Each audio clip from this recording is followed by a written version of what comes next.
that happening. I remember I seem to recall a Reddit post a long time ago. Somebody had posted they'd gotten tricked into a money game with somebody, and they put it where I think it was missile turrets had infinite range or something. So as soon as his opponent built a missile turret, and he turned off Fog of War, so as soon as he built a missile turret, it just started like cranking out shots at Vikings that were all the way across the map. It was super entertaining. Yeah, I think that player was like a Zerg, and they were like, "Well, I can't even make units. Like I'm supply block all the time." It was tricky. David Kim, please resign. Signed, all of Reddit. Yeah. Jeez. Oh boy. All right, so let's do the intros. We're take a look at this map. It's a fresh best of 5 this time. Yeah. In the bottom left, we have the blue Protoss. He's Root Disc. And his opponent in the top right-hand side in the light blue. How did we let the players go blue and light blue, ZG? I'm not doing my job as an admin here. From Alpha X, it's our Zerg player, Starkiller. I've always known Starkiller is a little bit aggressive, but surprised to see the same opener. Yeah, interesting. I like the disc is going to wall off here outside his natural, so gateway on the low ground. It's about as close to a Forge Fast Expand as we're going to get, I think.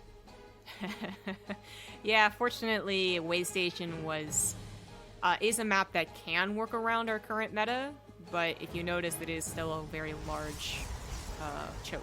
So that's 3 buildings plus a pylon, I think, right? Yes. Yeah. Or You're unit, gonna need rather. I'm trying to remember. There's one of these maps that I was researching on where the gas makes up the part of the wall. If you're a Protoss player, which one was it? Yes.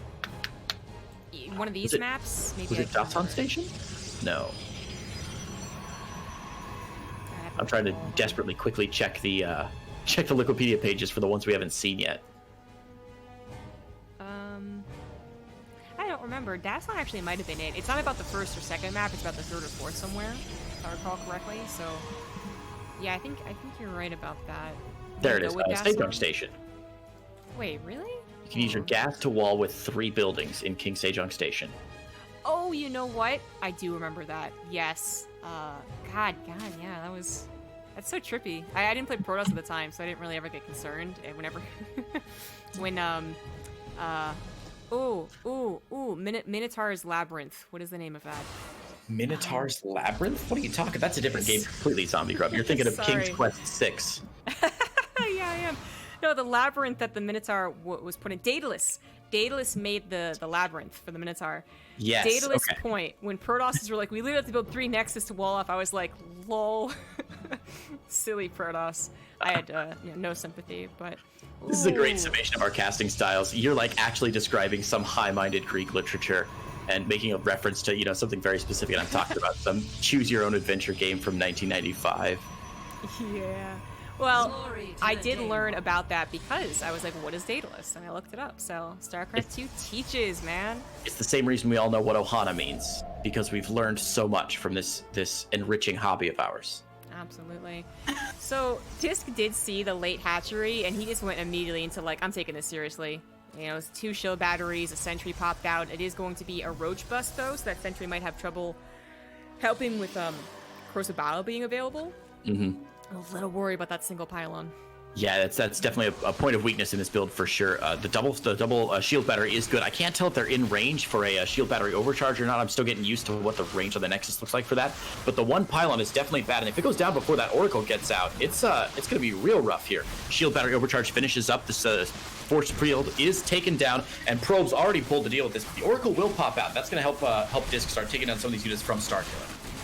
Unfortunately, the Ling follow-up might be too great. That's only if he can re-wall, then it's not so bad, but I don't think he can re-wall. The Brodro going down. The Oracle still has some energy, but she is now run out, and that is going to be it. The pylon depowered, the wall still open.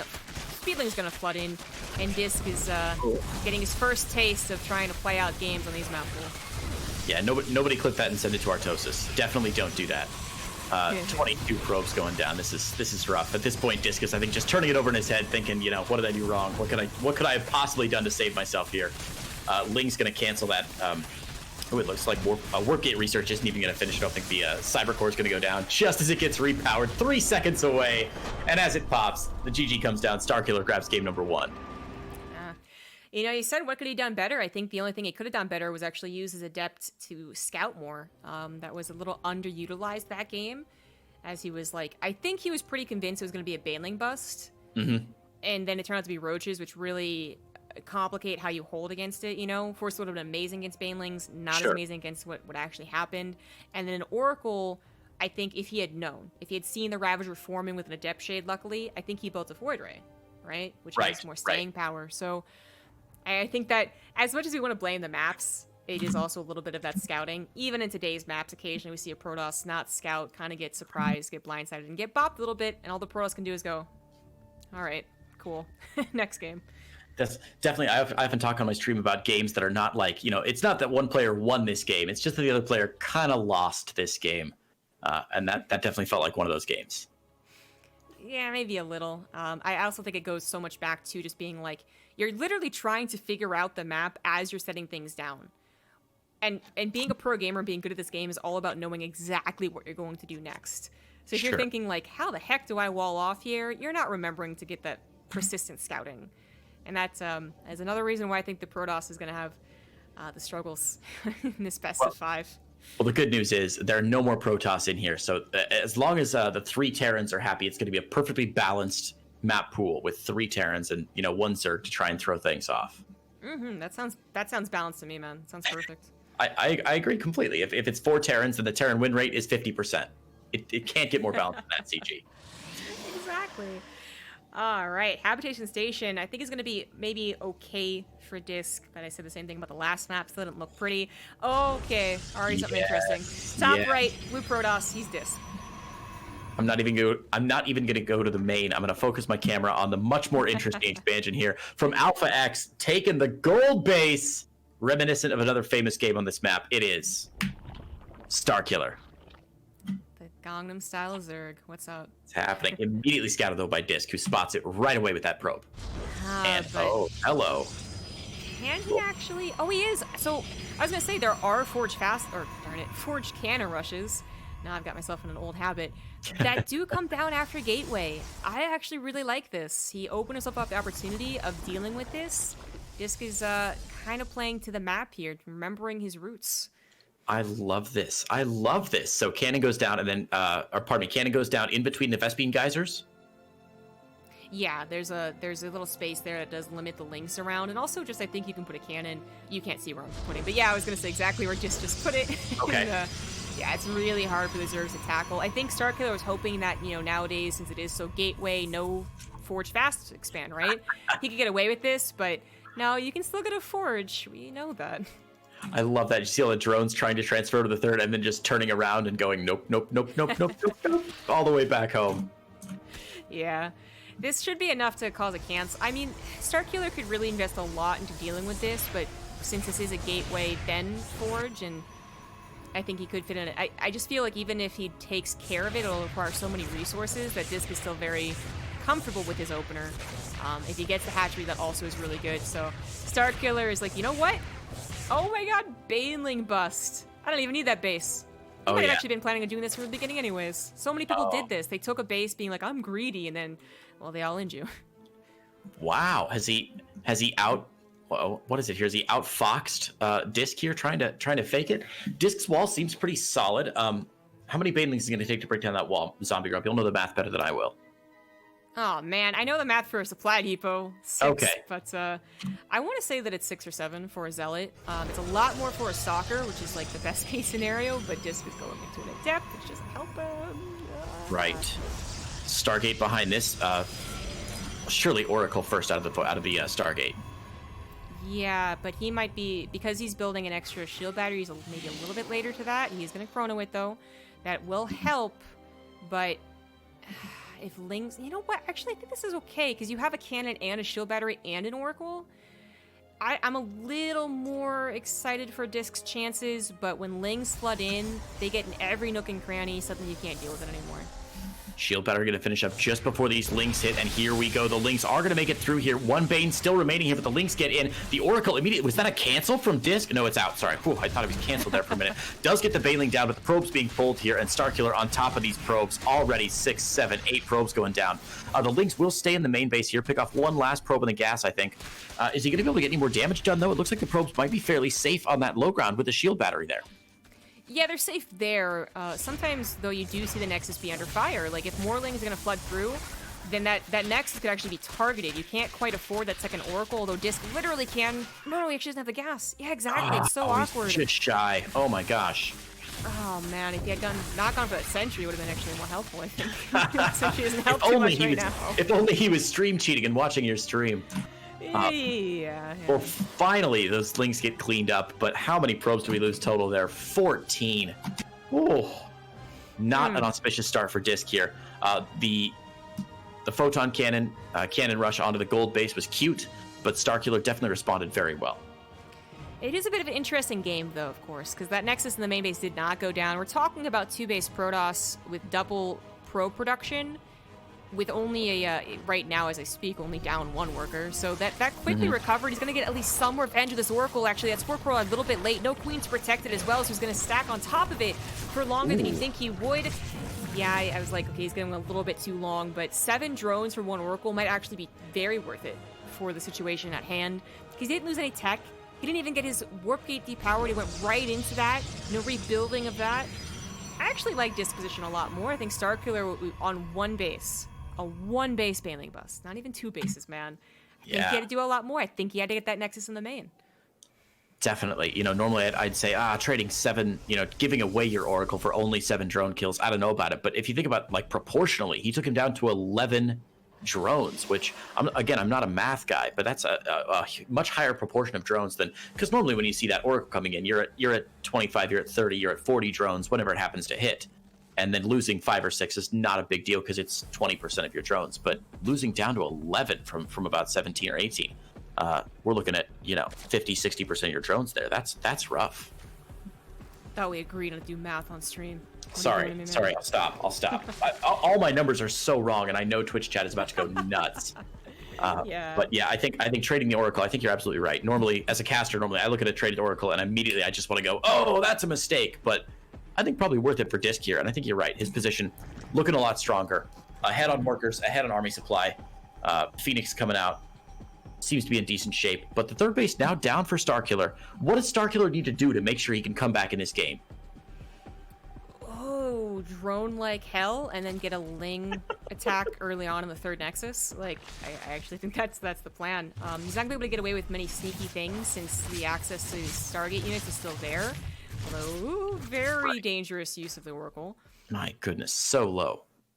Not quite worth that. It was just plain old awkward. I think he saw there was a Spore Crawler, so he was like, wait a second, but 2 Queens are still pretty good. But yeah, he is going to go into that melee. I do think he has to drone a lot, and then I think he has to get a quick bop on this Nexus, but in that kind of way that's unique to these circumstances, getting the Nexus down faster without as many units, you have more health on it. So when Starkiller finally goes, yes, time to make units, it'd already be too late. There's probably going to be a couple Warp Banes, a Shield Battery, the X as well, like 90% health. Sure. He's not going to get a cancel on that, and thus he's just going to kind of let it go. It just continues his lead by doing this. Yeah, definitely. And he's adding on tech behind this as well. Robo Facility coming down for, I'm going to assume, Immortals, unless he does a crazy early Robo Bay again this game. But I assume it's just going to be like Immortals to bulk up his army a bit and then just be ready for the push whenever he's ready to go for it. Oracle still popping into the main base. Going to spot the timing of that lair exactly. Oh, does he spot it? Yeah, spots the timing of that lair exactly with the Oracle. And even harvests a few more drones before he gets pushed away. Disc in really good shape here, CG. Absolutely. It looks a little bit more evened up as the drones finally pop out. But if we take a look at the income graph, it's a matter of how long he had more probes, and it'll spike up again, I think, with that 3rd Nexus finishing, unless something else happens, which it doesn't look like it will. Starkiller, I mean, he's an aggressive guy. I think Amute is with him as well. I do think he's a tricky enough guy. He knows he's in a desperate position that he might try and play Spire, despite there being a Stargate, just because that's kind of never stopped Protoss before, or Zerg before, sorry. But he wouldn't know that he's not going to be scouted for that. I think it's the risky play that could pay off. You see a Roach Warren instead, so that's that's a little bit late. He's taking the easy way out, right? It is the safer way, I suppose, but it's not a risk, right? And I think he needs to take a risk. He'd kind of have to. I mean, he's at 12 army supply here, 10 minutes into the game. That's it's never good when your army supply and the minute count on the clock are so similar. Oh, wow. Starkiller knew he had to be greedy, so he's just really been trying to drone, so he has no lings to stop even just a simple 2 adepts. He did get a little bit lucky with the pathing. I think more drones could have gone down if that queen didn't body block. But it looks like it's only going to be 6, which is not so bad, because he is on 4 bases. He is just past 60 drones, but definitely not ideal. And Disc had seen that 4th base too, so he's got a clear point of attack here. That 4th base is so far away from the 3rd. It's not connected by creep right now. It should be by the time an attack would hit it, but just isolated down there. And I think that's probably a clear place for Disc to maybe put some pressure on as soon as he's ready. Oh my god, knocking down those rocks underneath his 3rd base. Do you remember when maps had knockdownable rocks, CG? I know, right? That's exactly how I was looking over it. It's like, who even remembers this? People are going to be like, what? They didn't just break? Well, they toppled and then they break. Rock Tower. Oh my gosh. That's... Whatever happened to those? Those were great. Get Dustin Browder back in here. Come on. I do think they're pretty cool. I don't know why they stopped being used. Huh. Hey, map makers, get on that. I'll host a wacky maps tournament soon, and we'll see if we can get one of the maps with collapsible rock towers. There we go. Good scouting from Disc. I think he's well aware that the Spire is the only thing that could really chip him up, especially because he's going fast into Colossus. But he sees no Spire. He sees Ravagers haven't been formed, knows kind of where the gas has been going. Also might be clicking on the Lings, seeing that they're being upgraded, and kind of gets the idea it's lane Baneling Ravager. Now, even though Spire is a very risky play that could bring him back into the game, Ling Baneling Ravager is also, I think, a bit of a comeback composition. We talk about comeback units, DTs, disruptors, Spire play. The composition here could still work out. You know, you get one big surround. You don't care if they have better upgrades. You don't care if they have a better economy. You actually devastate the Protoss as they get surrounded, and you go on your merry way counterattacking as the speedy Zerg. So I think that's Starkiller's hope right now, and I actually see it. I can see it happening if Disc messes up his force fields. Yeah, definitely. You're absolutely correct. As long as the Zerg can get that surface area on the Protoss ball and sort of trap them in place and prevent the movement of the valuable units away from the front lines, Starkiller does have a chance here. A little warping in the main base from Disc, not doing a whole lot that first time around. Plenty of Lings there to respond to it, and we see a Spine Crawler come up to the main as well to keep defending. But yes, I think you're right. Starkiller does have a chance here. It's going to be an uphill struggle for sure, because 2 Colossus out. Now with the double Robo, it's going to be 2 Colossus more at a time. And once he's got the 4 Colossus, I assume a shift into Disruptors as well. The Gateway Army looking pretty solid.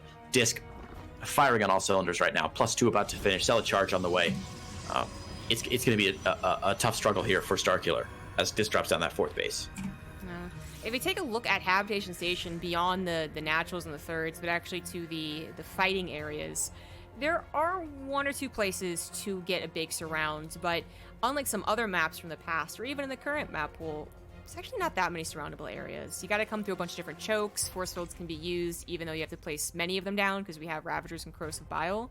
It still can be very helpful. You know, I'm looking exactly at where Starkiller is prepared to take a fight. He could actually be abused there. Colossus shoot over the ramp. It's going to be an obnoxious hold, but I think he set himself up the best he can.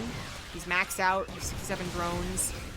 I mean, it's still a case where Disc had that strong start, but I actually think maybe he's let it go a little bit. You know, he didn't have any follow-up attack to really capitalize, and who cares what happened pre-6 minutes if you give him 8 more minutes to recover?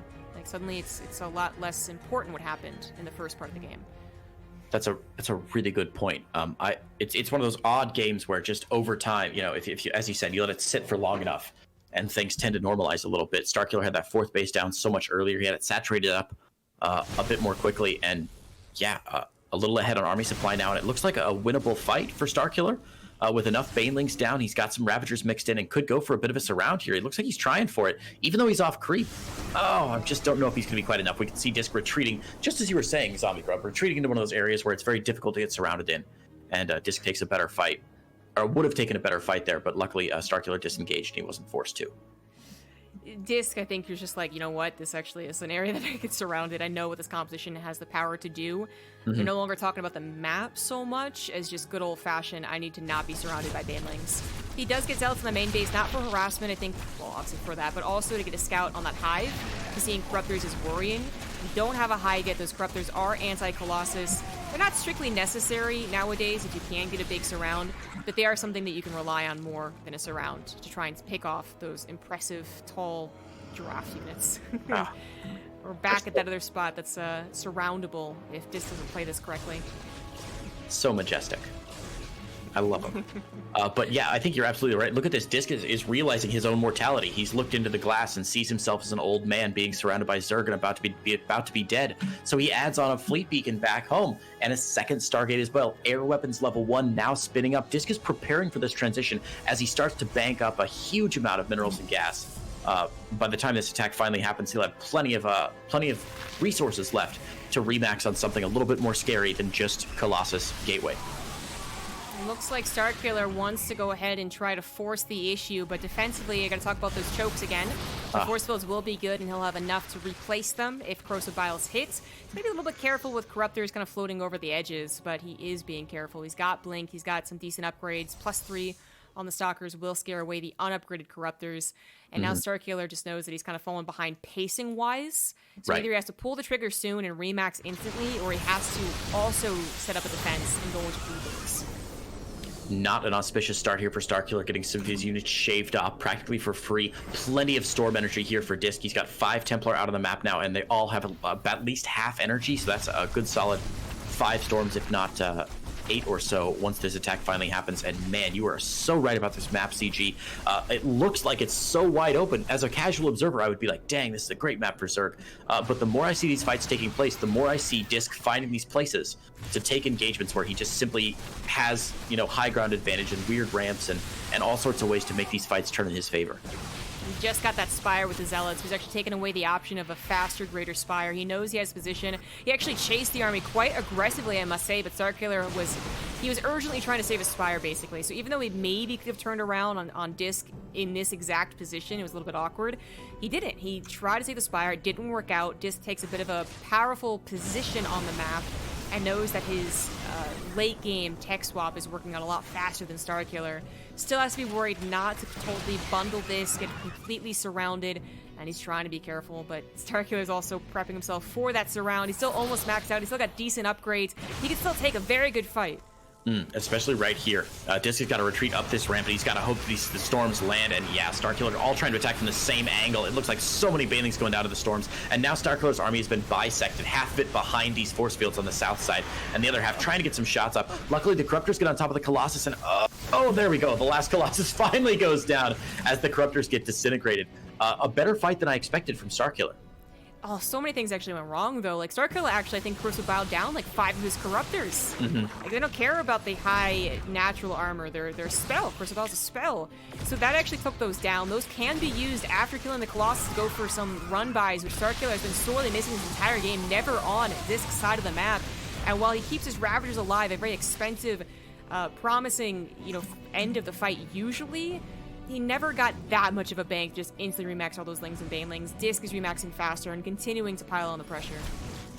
Some DTs in the main will get cleaned up here by the Lings, so not a lot of work getting done there. Disc trying to find some extra damage outside of the classic places to attack. Luckily, he will get that base down at the 7 o'clock position with the Zealots, forcing some of the drones to go all the way back and forcing the army of Starkiller all the way down. This is nice harassment from Disc, keeping himself alive. A little surprised we haven't seen anything out of that fleet beacon yet. I keep expecting him to start that Tempest, start that carrier transition, but so far he's just staying on this ground army, adding on Colossus, adding on Archons, and even grabbing that base at the 4 o'clock. I think that is the smarter decision. He saw a still maxed out Roach Baneling Ling army.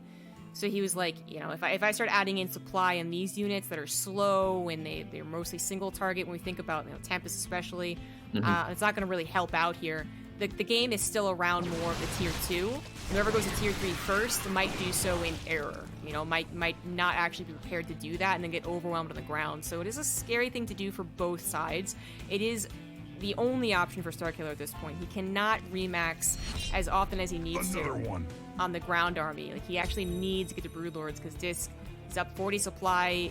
it would be the only thing that would stop him, and even then, he'd need like 15 Broodlords. There's so many Stalkers and Archons in here. I was about to ask, what's an appropriately scary number of Broodlords here in this game? I think 10 or 15 is the right answer. He's going to need so many with these Blink Stalkers, with these Archons. He would have to just create a wall of Broodlings to really protect them, and I just don't see the game getting to that point. He's starting with 5 here, but Disc will see them with that Colossus, and he should know now. Yeah, he should see him, and he should know now to expect Broodlords. And how is this going to change Disc's composition at all? Well, if he's going to take the fight, so we'll talk about that later, it's actually a little bit dangerous. You know, he knows he doesn't want to blink into any of his chokes or any of the banelings that are still available. So Starkiller actually chose a pretty nice position to go ahead and morph in those Broodlords, getting a little too far forward. That's where the Blink's going to catch them, taking them down instantly, down to 3. Stalkers are kind of trapped. The banelings, though, roll into Archons, not very effective. I mean, Starkiller, yeah, that's not even a defense, actually. So much armor supply left over. Disc will take game number 2. Critical error there from Starkiller. He may have had a very slim chance of success, I think, but yeah, once those Stalkers gave that aggressive blunk underneath those Broodlords, it was GG for sure. Yeah. What an interesting game, though. ZombieGrub, I'm really enjoying casting with you. This is very different than my normal casting, because normally I know what the hell I'm talking about, but on these maps, nothing is certain.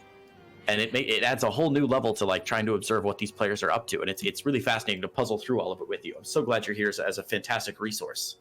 Oh, thank you. It's very nice of you to say. It's very easy to cast with you, but I also feel like I'm just like talking so much. I'm so excited about these old maps, and you're just like, yeah, no, absolutely.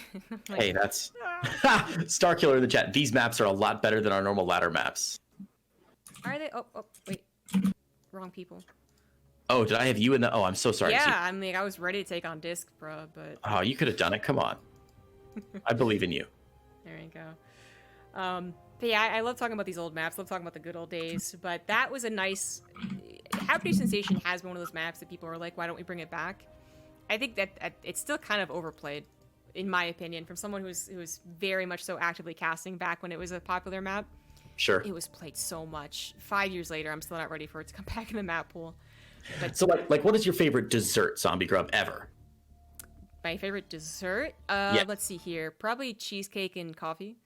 A great choice. Have you ever felt like you've had a piece of cheesecake and you're like, you know what, that's it. I've had enough cheesecake for like a year. I'm never gonna, like, if you go to like Cheesecake Factory and get one of the giant slabs or anything. I feel like that's how I feel about Habitation Station, which is it's like my favorite dessert, and it's a great map, but I've seen too much of it, and I'm just ready for anything else. Yeah.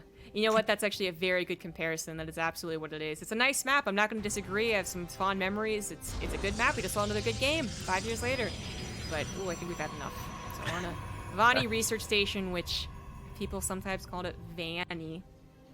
Vanny? Ugh. Vanny. Like, it was all over the place for the commentators. But I think I always went with Vani. It sounds much more bourgeois if you say it. Funny. It sounds like vaguely French and classy. I like it. It's like going up to a patisserie and being like croissant. Yes. And be one of those. Even the French people are like, please stop. Ugh, come on, man. Well, in the top, spawning at the 12 o'clock, our blue player from Root Gaming in Canada. It's Disc. In the 6 o'clock position, we have the red Zerg Starkiller going for the appropriate base. That's right. Good work. Good work. Ignoring the clarion call of the floating pocket natural back there. Smart man. It is so much nicer to take that. I don't remember what the first hanging natural or any in-base natural, I should say, was. A new download.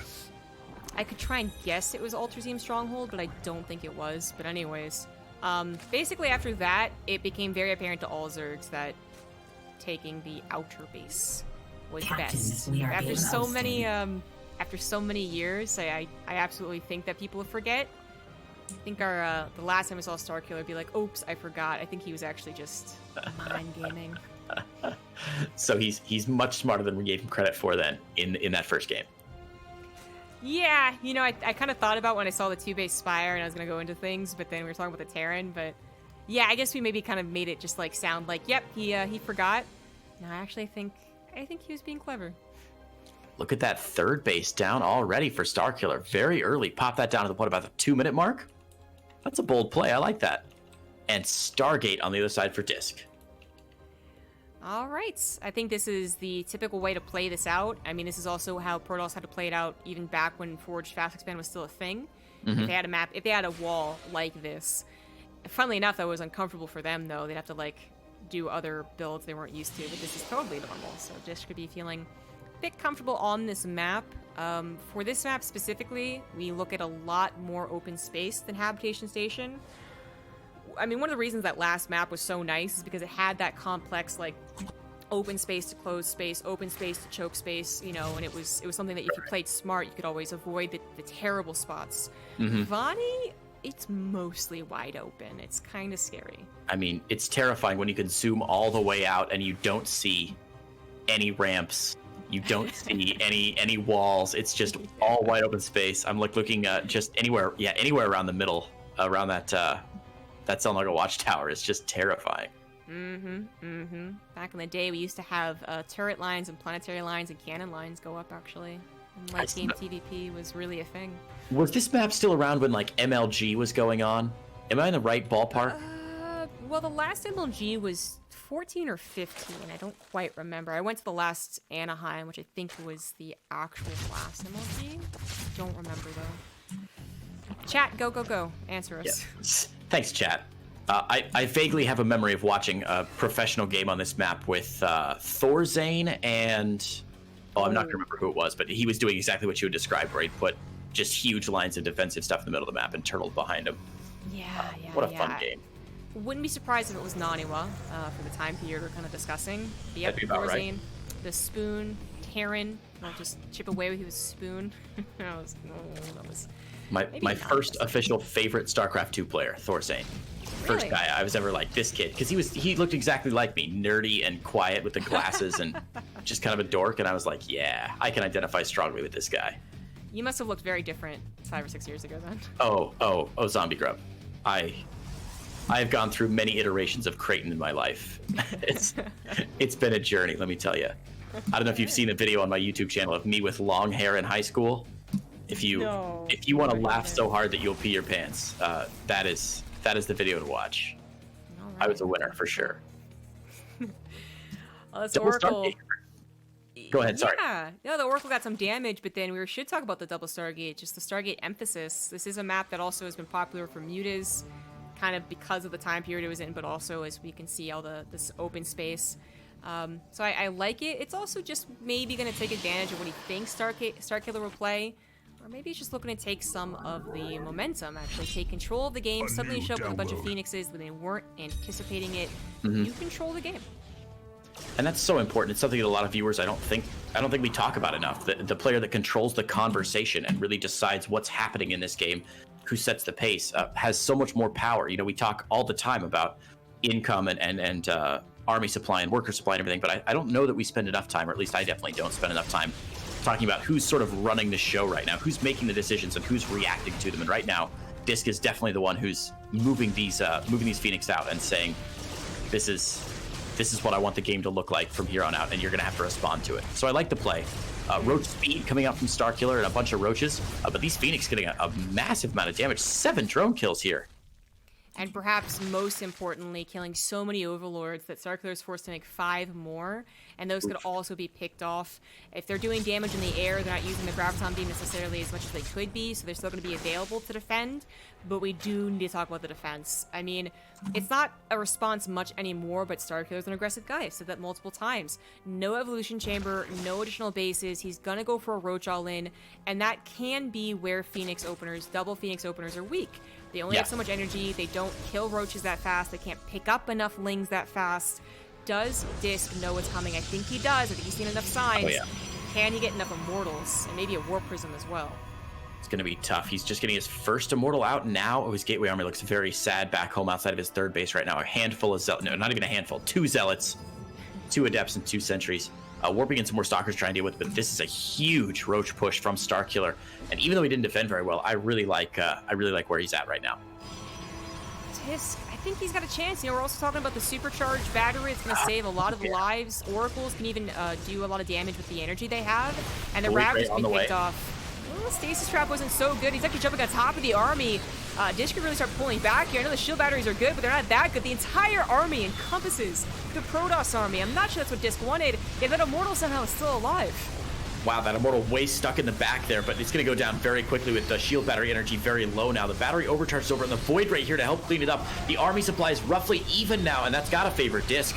With 5 shield batteries down, I can't believe he held that. Wow. I saw the entire army just like wrap around the Protoss, and that's just never a good sign. But it didn't actually kill the Protoss army as fast as I thought it would. That Immortal got a billion shots off. The Void Ray was a very fast, quick response once he realized what was happening. It was going to at least dominate the Roach conversation, but the Lings are a little more complicated. Void Rays don't deal well with them. Phoenixes don't do well with them. Oracles do, but they're out of energy, so they are actually getting things done more than the Roaches ever did. Wow, and we see the stream of red units coming across this map now. Lings still popping in. Does Disc have enough in his back in his home to stabilize? Now we see a few more Lings slipping in, but he is able to warp in a Zealot here and there and maybe stop these Lings from getting more damage done. But man, how many Lings went down to that attack? 19, repaying the 18 drones killed earlier. This is tit for tat here, and the players seem to be evening stuff out as far as income goes, as far as workers go. But look at that army supply, ZombieGrub, 42 to 12.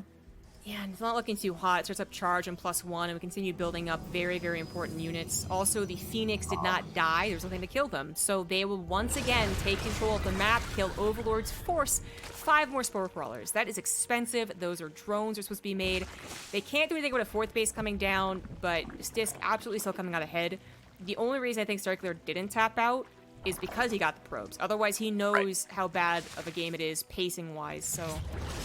He's still got a chance, but I think he's got to make some moves around the 4th base. I think he's got to defend perfectly against the Phoenix, which doesn't happen too often. Now, Disc is staying back home. Is he making the same mistake that he made on Waste or on a Habitation Station last game, where he might get a bit of a lead, and then if he sits back on that lead for too long, allows Starkiller to get that 4th base down, to get his tech going again, and to maybe catch up a little bit? Or do you think at this point Starkiller has gone far enough that really... Disc can sit back and wait, and once the charge and +1 and Archons are finished, then he'll move out? I do think you have to wait a little while, you know? There's the correct, bloodthirstiness that marks some of our greatest players, and there's the, oh no, you misread that, which I think going immediately would have been a misread. Starkiller has a little bit of a time where if he was making all of an army and Disc was like, oh, I can win now, Disc would be making a mistake. If he was just droning... and then makes an army that's the ideal for Zerg, right? But Disc will also have his own important upgrades done, charge and +1 primarily. I think he can start to posture around, kind of check to see if he can do some damage with this army, with these upgrades, with this Warp Prism. But him also getting Storm, I think we might just see him wait for that. And waiting for Storm, that's actually going to give Starkiller a decent amount of time. If he had done the posture that I'm talking about, at least trying to control the map with the army, I think he could even try and start chipping away at his 4th base. He doesn't do that. Maybe Starkiller can do it again. Maybe he can get to that Ling, Baneling, Hydra in this case, but still Ling, Baneling, and actually get some neat surrounds on this map. And yeah, as you pointed out at the very beginning of the game here, this map is very well favored for Zerg players who are trying to go for those surrounds in the middle of the map just because it's so wide open. There's so little dead space. There are so few chokes. Starkiller certainly has a chance now. What do you think about the Hydra play? Just mass Hydralisk here. The Phoenix count is not that high anymore. 6 Phoenix and 1 Void Ray, and 26 Hydras now with no Roaches in front, with very few Lings in front. And when I say very few, I mean he's got like 4 on the map. Can have 14 on the map, not very many. These Hydras are a bit of a glass cannon unit. Is he going to have a bulk in his army to defend against these Archons and Immortals? I don't think so. Actually, I'm a little surprised he went for so many Hydras. They can kite against those Archons a little bit, but they're going to have trouble truly dodging storms. They're always going to take a little bit of damage because you're absolutely right. They're glass cannons. This is also hitting right before Starkiller's upgrades are done. But, yeah, okay, if Disc continues pushing, he should be able to take advantage of that. I think he really has the opportunity to push. I understand that he's hesitant. He knows Baling's going to be scary. But he should absolutely be able to take away a decent number of Hydras, if not actually just win the game here. Yeah, it's looking really scary, actually, for Starkiller, who has, as we said, no bulk in his army at all. All these units, Banelings and Hydras, die to 1 or 2 storms, and look at that, 1 or 2 storms going down immediately, zoning him out there, allowing just to pick off that 4th base. A couple more Archons coming in, drones going down left and right. There's even a drop in the 3rd base, Zealots a warp in at the Pocket Natural there, and with 12 more drones going down, and now the main base under assault, those tech buildings under assault. Even though Disc lost a fair few units in the fight there, he's still way ahead in army supply, and now he's on almost 70 probes to the 44 drones of his opponent, and Zealot's running rampant in the third base. I was like, why is he pulling back? I was a little surprising. He did lose a couple more Archons than I anticipated. Barely saved too. They were very, very low. But he did so much damage. If he had the Warp Prism with his attack, I think he's already won by now. Like, literally to demolish the army is moving into the third base. Using the Warp Prism like he did, he still won the game. It just might take a little while longer for Starkiller to tap out. Because it's not like, oh, I still have an army. Well, kind of an army. I don't know if you do. I don't know if that's true. Oh goodness, and yeah, now we can see finally. You got what, 8 Archons on the map now? Jeez, that's a lot of Archons. Yeah, and Starkiller sees him and immediately taps out. Disc gonna grab game number 3 and is now 1 game away from qualifying for tomorrow's main event. Oh yeah, I do think that the maps we have seen so far are okay for Protoss. I still think that it is more on the Protoss to adapt to these older maps, and Disc is doing a great job. That one worked out favorably because he could expand like he wanted to, and he did get the surprise Phoenix. That build just worked out for him as well. We're going to King Sejong Station. I thought Starkiller was going to be able to mix in a couple more of the scary maps, but I guess neither one of them wanted to play Scrap or Dasan or. Yeah, what were their vetoes again? I'm trying to go through here. Veto Proxima and Dasan Station. Okay. Yeah. We haven't seen Proxima yet today, have we?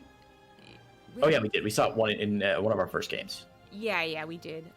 Way Station's the one that Disc was lost to, but that wasn't really because of the map. Well, anyways, I still think it's impressive for Disc. I have a bit more of a bleeding heart for Protoss nowadays, but yeah, Starkiller. But especially on these old maps, right? Yeah, well, yeah, exactly. It is kind of like a toss-up, though. I can definitely see when Zergs say that they take the worst damage from, like, not knowing exactly what's going on in the game. I'm like, well, yeah, that makes sense. You guys are reactive. But when Protoss also say the same thing, I'm like, yeah, that makes sense. You have so few units. Terran player, I just sit behind a wall. I build units and SCVs. I got siege tanks. I feel confident about defending as a Terran player. I never feel confident defending the other races. I could just see you dusting off your shoulders as you were saying all that. I got tanks, I got SCVs, I'm solid. Yeah, that's exactly what it is, man. That's why you play Terran. You can do both things. You can do all the things. Do Terran all does the things. Styles. That should be on the recruiting poster for Terrans everywhere. Terran, do all the things. And it's just a picture of Jimmy Raynor smoking a cigar and firing his gun into the air. Mm-hmm. I'd join up. Really, you could be a Reaper if you're really insane. You could be a Firebat if you're really insane. You could be a Marine if you're somewhat insane. Seems to be the trend. I was gonna say there's a trend here in Terran players. I like it. I like it a lot. Have you read the lore on those units? I know the basic tenets of the lores. They're all like trapped inside their suits because they're criminals, and the Reapers are the ones that are like bananas. Yeah, so they're not all criminals. There are like, the same professionals, just people who wanted to join up like it is right now in the military. But yeah, a lot of them are criminals and insane people that have like a chip or something, I forget what it is, that basically tells them not to murder people. Awesome. And then you have to be really crazy to be a Reaper. Okay. And like Firebats are also, I'm pretty like they are like actually pyromaniacs. Basically they go to jail and they're like, are you a pyromaniac? And they're like, hell yeah I am. And they're like, okay, be a Firebat. Dope. Vikings are known contortionists, basically, because they have to move. Because they have to move with the air to ground thing. And there was like a little like tidbit, I think, in Wings of Liberty, where it's like many initial Viking pilots were, mutilated because they couldn't adapt. Oh God! To suit fast enough. That sounds terrifying, ZombieGrub. Yeah, man. It's actually, you can do a lot of things in the Terran army, but none of them are safe. Awesome. It's definitely every kid's dream. I love it. Well, hey, we're in game 4, ZombieGrub. This could be our last game of the day. Or night, I guess. Oh, yeah, it's been a long day and night for both of us, but StarCraft's just a fun thing to cast, man. And this is a definitely unique tournament. For sure. This is a fun cap. As I was saying earlier to you, this is a fun cap on, like, because DreamHack feels very serious. You gotta, the players, there's a lot at stake, and the players are all taking it very seriously. So it's nice to have a little fun bit at the end of the day here with some wacky maps and just sit down and chat. I'll have to grab some beers for tomorrow's finals, CG. Yeah, sounds like a lot of fun, actually. Maybe I'll do the same. Deal. It is potentially the last map in King Sejong Station, the top left, up 2-1. He is Disc. Attaboy. And his opponent complaining about current ramp sizes and painting a bold vision for the future. In the red from Alpha X, it is Starkiller. Now, ZombieGrub, we haven't talked a lot. Starkiller going for a, is that a hatch or a hatch pool for it? No, pool hatch. Oh, goodness. Yeah, pool hatch gas, so he's going to be able to kind of apply a little bit of pressure to Disc, force him to uncomfortably work out how to wall. Let's look at Disc's attempt to wall. You can see why he would make him uncomfortable. Oh, yeah. And then also, you know, maybe if there was a chance that there was a cannon rush. Because I could see Disc being like, oh, hell no, I'm not walling this off. And then just, like, walling off the main with a good old-fashioned cannon rush. Well, sure. That didn't happen. Disc is going to have to wall the natural. It is still 3 structures and a unit or a pylon. But with with walls being this large, it means there's a lot of surface area. Right. So maybe some other maps, like there's not as much on the Cybernetic or in the Gateway. Here, it's every building has plenty of area for the Lynx to attack. I really like that in the current map pool with almost all the Protoss wall-offs, where if you're not very precise with your wall-off, and you've got, I've seen it so many times with like a Cybernetics core sticking out awkwardly where there are clearly extra tiles on the north and south side because you misplanned something, and then the Lynx just get a really nice 150-degree surround on it. But in this map, yeah, as you mentioned, the surface area going to be very low here, and this Zealot should be just fine to drive those circlings back. I did want to... Go ahead. Go ahead. No, you first. I was just going to say, before we get too far into the game, I did want to mention, I haven't had the chance to go through yet and explain sort of the format of the tournament to everybody. I thought it might be good to go over that really quickly. Today, we had 4 players in. We're down to 2 now. Only one of the players today will qualify. So the winner of this best of 5 is going to qualify for like the main event, the playoffs tomorrow, where the other 3 players are already set. So either Disc or Starkiller is going to be our 4th player in the playoffs tomorrow, featuring Massa versus Special, and then Future, who is the previous winner of the American Thunder League, is going to play either Disc or Starkiller tomorrow in the playoffs. So that's sort of what they're fighting for here, and a lot at stake actually, because the first prize is $200, and if you go out today in 5th place, you only end up with $60. So plenty on the line here in this game. Yeah, that's quite a few lunches. You know what I'm saying? Quite a few dinners. So it'll still be really nice to win. Plus, you can say that you actually adapted to all these old maps and you're kind of used to them now, maybe a little bit. A good feather in your cap for sure. Anyway, I interrupted you. You were going to say something about the actual game. I just wanted to make sure we went over the format before the format was over. I think that's very important to do, so I'm glad you did it.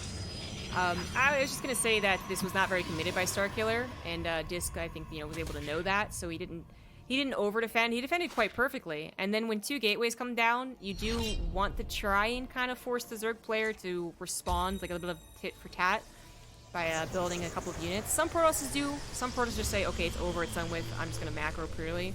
That's actually what Disc is doing. Got 2 adepts, didn't really use them. Unfortunately, that also means he's not really scouting until this Phoenix goes across the map. And he's going to miss that it is going to be 2-base Nidus Swarm Host, which is just a really dirty thing to do once. Oh my god, Starkiller, I'm actually judging you so hard right now. You know what people would do? Like, this actually came back in the Nightmare pool. Did it really? I believe so. Like, it was one of the only maps that people were like, it's okay, but still. I don't know if you're on my camera, but like the left of Disc's base, put a Nidus there. The right of Disc's base, put a Nidus there. Access everywhere. Access everywhere with 1 Locust Wave. It is so dirty. Ooh. Yeah, I'm seeing what you're saying now. Thanks for showing us that. This does look really gross. And yeah, 4 minutes in, we already see 4 Swarm Hosts popping out here for Starkiller. The Nidus is about to finish up, and this is looking real good. Oh, Starkiller. Oh, yeah, Starkiller knows it. He's like, yeah, you see what I'm doing. I'm doing it. You don't care. Oh, man, Disc. Oh, jeez. So what does Disc have to do now to defend against this? Just try and juggle between his main and his natural, because that's a really interesting position for the Nidus Worm. You know, I know some Protoss actually deal with this. I think recent GSL, we had a Protoss deal with it kind of okay. I think most Protosses just curl up in a ball and cry. That sounds like a reasonable response. Yes, and considering Disc could just like let the game go, it might be prudent to do that. Oh. Immortal Shield Barrier. Our barrier does go down. Shields popped. Phoenix here to lift one of the Swarm Hosts out, but it won't go down, I don't think. And should be able to escape safely into Nidus, as you said, the second Nidus now going down to put pressure on that natural right behind this. This is filthy from Starkiller. It's filthy in general. It's filthy on this map. I love it for Starkiller, though. It's definitely the way to bring it to a game 5. All respect to the guy for winning a tournament, but oh god, no one likes this. Even Zerg players don't like it, I'm pretty sure. He's gonna have to take a shower after this game. We're gonna have to take a 5-minute break so he can wash this swarm host stench off of himself. I mean, so far it's okay, but that's the thing about swarm hosts, because they don't die. It's like, okay, this isn't so bad, and then suddenly it's 20 swarm hosts, and you're like, no, this is actually hell. Unless you get any amount of pressure on their side of the map, which is something Disc is trying to do. Usually the response to this is like, get a War Prism, get to Archons, get shield batteries to power up your Archons so they don't die.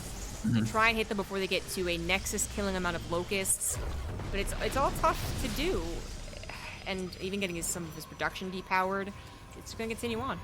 Yikes, he's already up to, what, 12, 14 swarm hosts now, and they're just getting scarier and scarier. We see a third base down for Starkiller now, and Disc is just, it's scary to watch him bouncing back and forth to try and respond to all these swarm hosts, luckily now with the Void Ray, he has cleared some of these Nidus Worms on the far west side of the map, which is really nice. Actually, Starkiller was getting a little too brazen, I think, with his Nidus Worm placement. Like, Disc was already, he already knew where they were going down, so he needs to find new places. But the Void Ray is helpful. Oh, he's still going to protect all of these really important units, trying to save his Sentry, trying to save his Immortal. It's a good job on that, but Locusts are still free, and they're still trading with these units, although, you know what I haven't seen yet? Locust versus Overcharged Shield Battery. Now I know how that looks.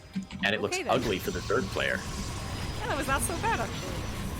Interestingly, I was thinking this was a really efficient game, but I just checked the resources lost tab, and actually is a much more efficient game for our Protoss players so far. Now, he's been slowed down a bit, trying to repower some of these Warp Gates and the Stargate, of course, but as the game goes on, it should get more efficient for Starkiller. But right now, Disc played a pretty decent defense against this. Right, but it as I said, you know, it's like, yeah, I got a handle on this, and then suddenly it's 20 swarm hosts, and they're clicking down your Nexus and laughing at you. So whether it's a Nexus or maybe your entire army, I believe the Overcharge is on cooldown, shield battery just being normally effective. It's still not bad, but I think the question really is, can Disc ever push out, get a third base, get on his opponent's side of the map? That's the main concern for me. Is this finally the time? He actually moves out of his own base for the first time, I think, this game. Yep. And I think you gotta at least kind of trick him into thinking you might push, kind of scare them a little bit, but he actually pulls back. Getting a third against this is going to be so tough.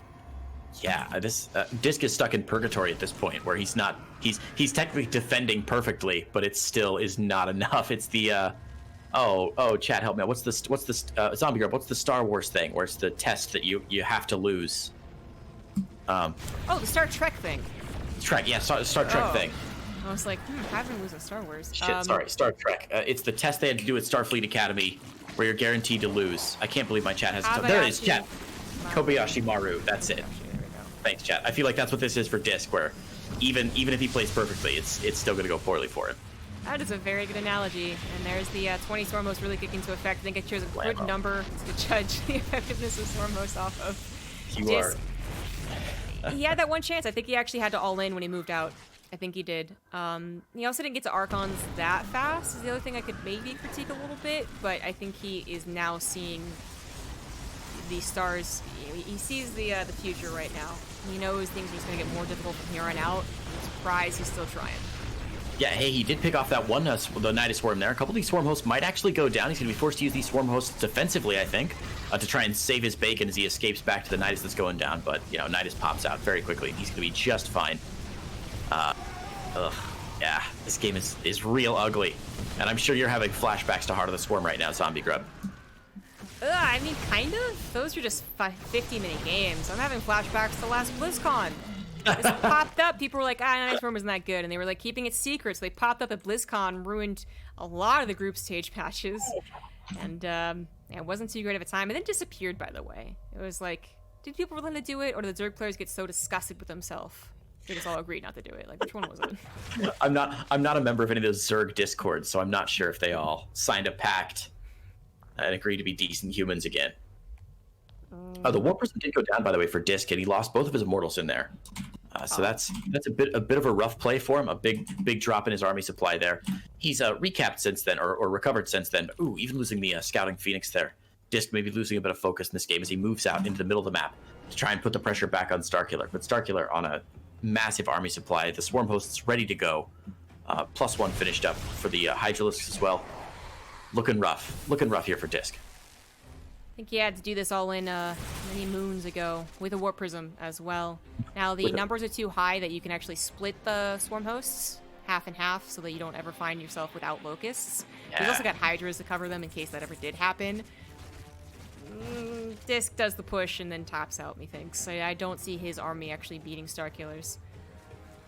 Wow, and you know, ZombieGrub, you made a prediction at the very beginning of this best of 5. You said, I think it's going to come down to a game 5 based on which maps are good for these players, and you could not have been more prescient there in your prediction. It looks like we are going to see Starkiller grab in game 2 here, unless these Swarm hosts engage really terribly. But just as I say that, they get their Locust back. But it is looking more and more like we are going to see this game 5 based almost entirely on the map plays here. You know what I love about Swarm Host is the commentators and the Protoss feeling of maybe, and then quickly, oh no, nope, just kidding. And the light of hope in our hearts is extinguished all at the same time.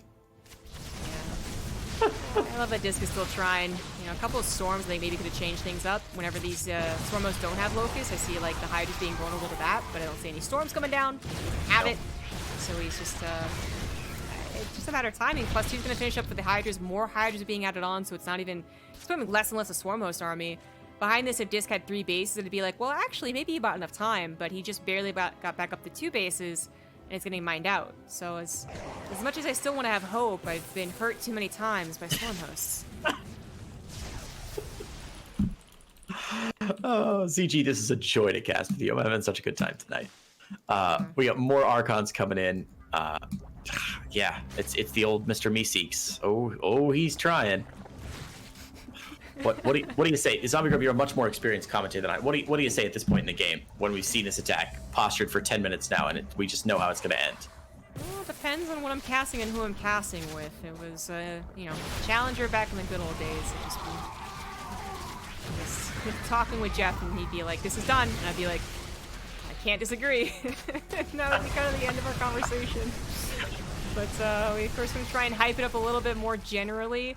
It's so even Disc I feel like isn't really hyping himself up. I mean, what is his end game here? That Starkiller will eventually mess up and pop all of his Locusts at once, really and truly. Even then, the Hydras aren't still being taken care of. He finally sits down a 3rd Nexus. If he had done this 3 minutes ago, that's when I'm hopeful, because Starkiller's not exactly on a big baller economy either. It took so long to do this.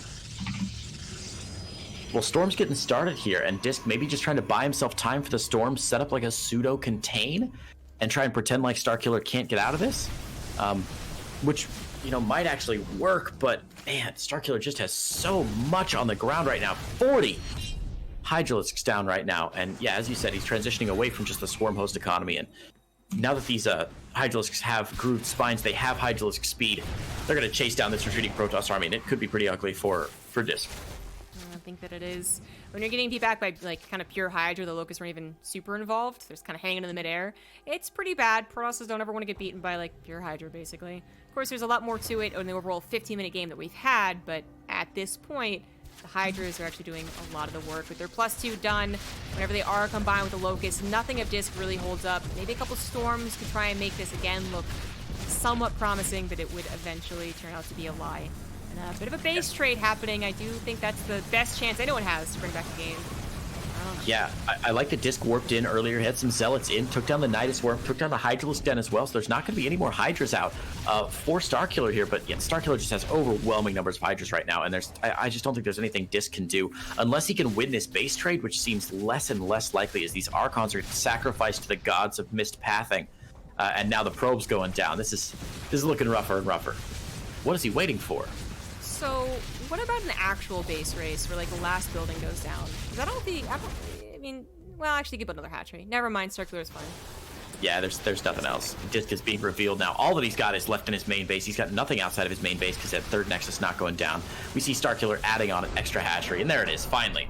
GG goes down, and ZombieGrub, the Oracle, is correct. We're going to see a game 5 here. I guess a little bit. And ZombieGrub, guess what map game 5 is on? Scrap Station. Can't Hey! Dang. Oh boy. That is gonna. I think that was a must-win map for Disc. I think that was kind of the end game for his idea of how the best of 5 would play. I don't know what he does on this map except for Cannon Rush, which Starkiller should be countering, you know, being prepared for, not being caught off guard.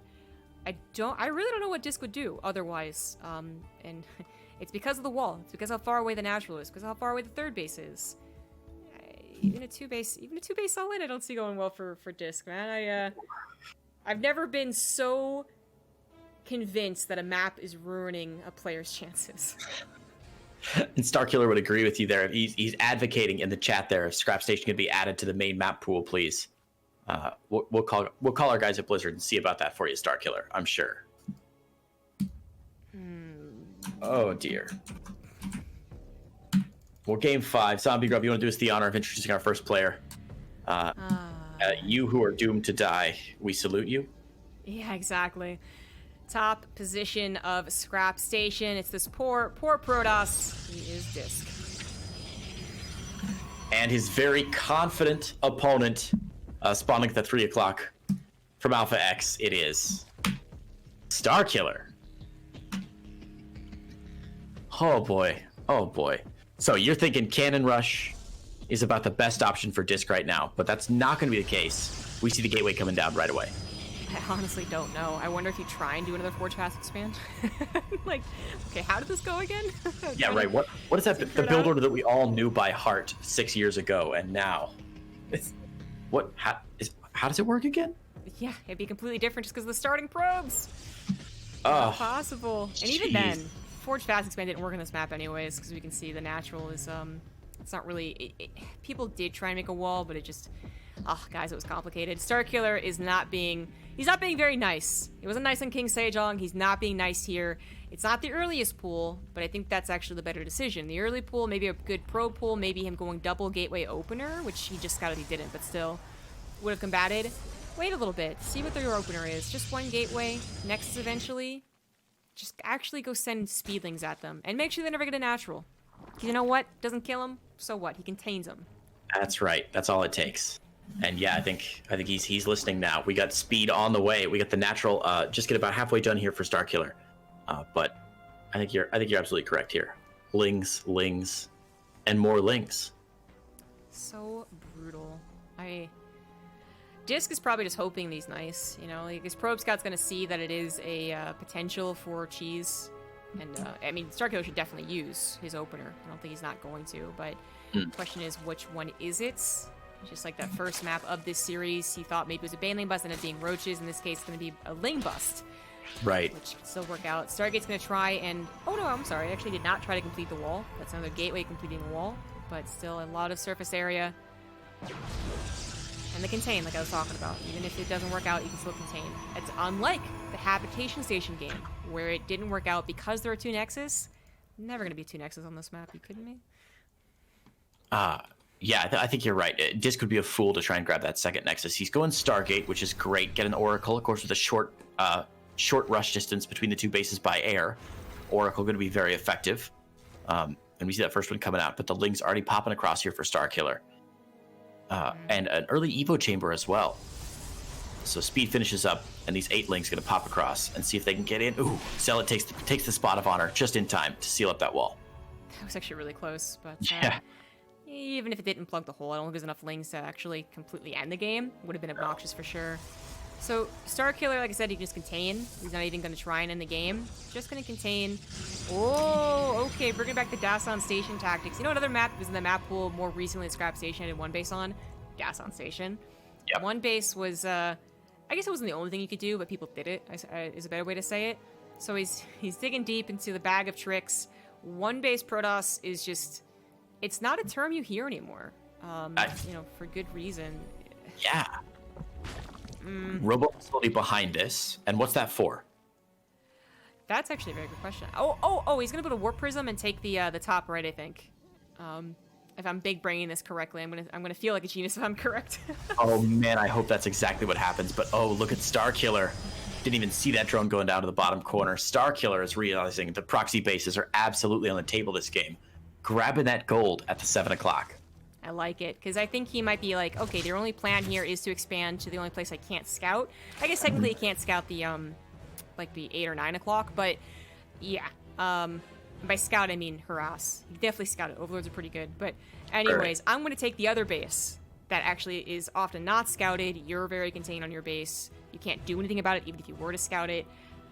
I mean, I think he realizes what disc plans are, and he's going to go ahead and take advantage of it by expanding and doing what he should do, which is just out-macro the guy. One base Protoss, unless they already have taken out your economy by cannon rushing you or something like that, should not compete with someone who knows your Stargate's here. So we're going to see how it works out with the first Tempest coming into play. Even if it's a big surprise, which I think it was a little bit of a surprise, Starkiller shouldn't have a bunch of damage being taken for. Yeah, I mean, the Revelation was very cute, but that wears off here, and that Tempest now going to be forced to, like, sort of get in range. The Queen's able to scramble underneath it and maybe start to pick it down little by little. We see a third Queen on the way in the main base now.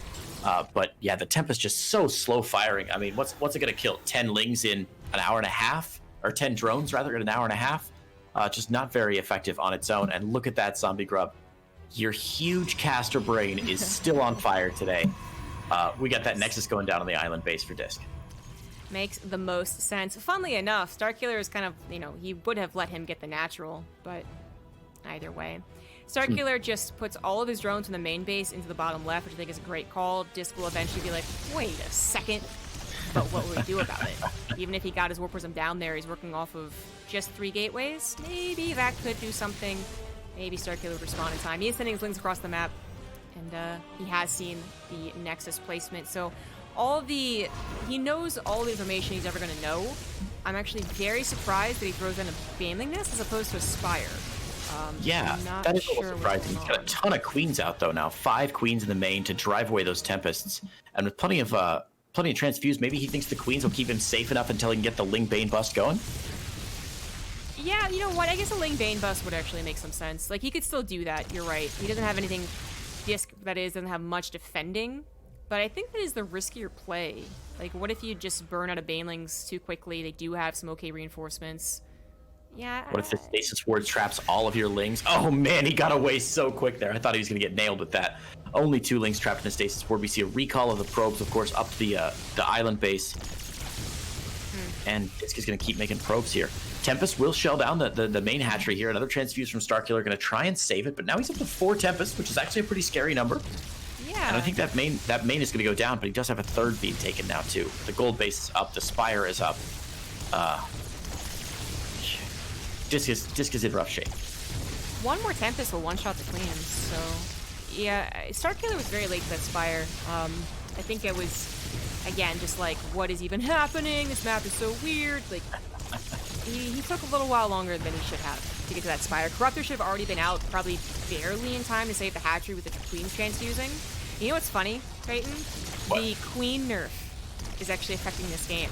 Oh they my... have 1 less range against these Tempests. God, you're right, it is. That's the first time I've thought about the Queen nerf since I read it in the patch notes. Yeah. Whoa. Of course, it was to make up for the Liberators also getting reduced, because that's the first reason they got increased range, but yeah, it's happening against the Tempest, and now at 1-shot range, or 1-shot potential anyways. The Queens can't do very much. I really think Starkiller kind of bungled this. Because the Corruptors also aren't really coming out in... I don't know. I'm conflicted because the macro of Starkiller should still be better. He can still take the map and Disc can't. But if Disc actually gets to enough Tempest, it's like, all right, air toss. Let's do it. Yeah, I mean, the counter to Mass Tempest, as I recall, is to not let your opponent get to Mass Tempest. Got a lot of Corruptors on the map, but what does he have? 8 now Corruptors on the map, maybe a couple more coming down. 12 Corruptors on the map, up to 15 soon. But these are unupgraded Corruptors. He's just starting flyer attacks level 1 now. Oh, man, this is going to be a very, very strange ending fight. It's going to be one of those where I just have to, watch the fight happen and I can't call it because I don't know what's going on. Okay, well, the one thing I was going to say is that if the Tempest, turtle, then I give a chance. But if they actually continue trying to pressure, which they just decided to do, the Corruptor count actually is too crazy. If they have Stalkers warped in, if they have shield batteries working in their favor, Starkiller is going to be up against, what could have been 10, 12 Tempests, and maybe even a Void Ray swap later on, something happens off 2 base, right? But instead he hits, the macro of the Zerg ended up being too good. Yeah, that gold base paying off, the third base paying off, even though he lost the main, just too much. And yeah, now with 50% of his Nexus down, it's gonna be a rough game for Disc now. For the second game in a row, we're just gonna watch Disc flounder for about 15 more minutes, I think. Yeah, oh, so painful. You know, I mean, the world makes sense to me. You know, I was like, no way this works, but like, okay, no, and it is in fact no, it could not work. But yeah, he would have the Tempest back home underneath the shield battery. You know what he needed, ZombieGrub? Do you remember in the Protoss campaign where sentries healed up the shields of your army? Oh, heck yeah. That's what he needed, was some sentries that could heal up those Tempests underneath them, so the Tempest could be a little more aggressive out on the map. Yeah, I think we gotta figure out if we can get it. Sentries do that too. Mm-hmm. What do? Alarak sentries. Oh yeah, on Co-op Commander. Mm-hmm. Sweet. Well, maybe we'll replay this map and give him sentries. I'll talk to my map making friends and see if they can make that happen. I think you also have to make it so the sentries fly though, which seems more than a little unfair. Oh, funny. Oh, sentries. Well, Hive Tech coming down now for Starkiller.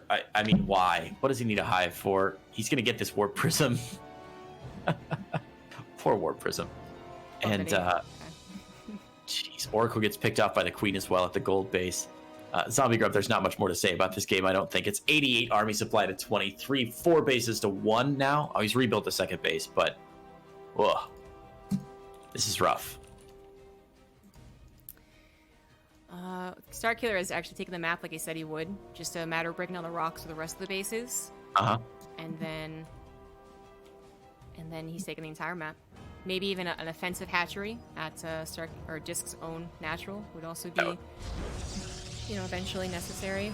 Starkiller's taken a long time to kill a guy who is at 66 supply. I mean, I would say he doesn't know that, but I think he actually kind of does. He just...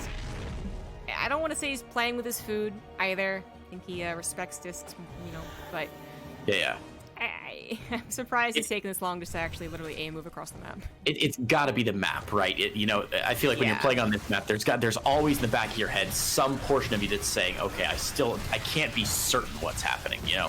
Any other map, I would be able to know what's going on, but this map, I can't be 100% sure what he's going for. Maybe I've missed something. Maybe there's a strategy I don't know about. So I guess it's okay that he's being a little cautious here. I like Disc's little attack on this, using this high ground, being very annoying with the Warp Prism to get some of his units out of the range of those Ling run-bys. But yeah, 94 army supply now. Corruptor count still at 8, 9, 10, 11, 12, 13.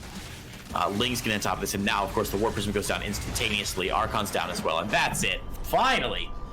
Starkiller closes it out, and ZombieGrub, your predictions tonight have been spot on. I mean, I just really saw too many maps are going to be difficult.